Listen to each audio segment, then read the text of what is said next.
Welcome to our channel. Today we how to update your Prettier settings in VS Code Workspace. Easy tutorial step by step clearly.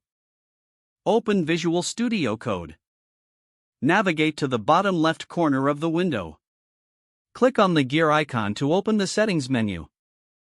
Select settings from the drop-down options. In the search bar at the top, type Prettier. Look for the Prettier section in the search results. Click on Edit in settings.json to open your workspace settings file. If the file is empty, you will see an open curly brace. Inside the curly braces, you can start adding your Prettier configuration. Refer to the Prettier documentation for specific settings options.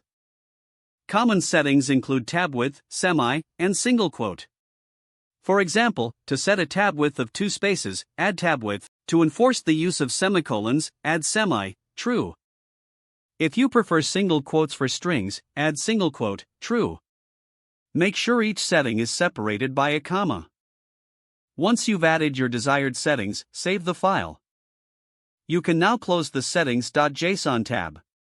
To verify your changes, open a JavaScript or TypeScript file.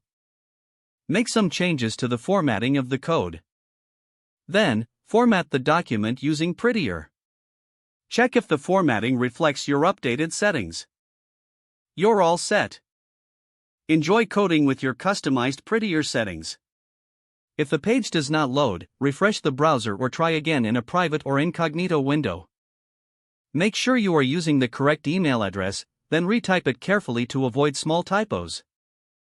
If your password is not accepted, use the reset option and create a new strong password you can remember.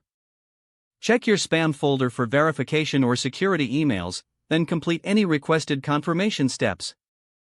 Enable two-factor authentication if available to improve account security and reduce unauthorized access risk. After signing in, review your profile details so your contact information and settings are accurate and current. If you see an error message, note it down and try again after restarting your device and internet connection. Don't forget to like this video and subscribe to our channel for more step-by-step tech guides.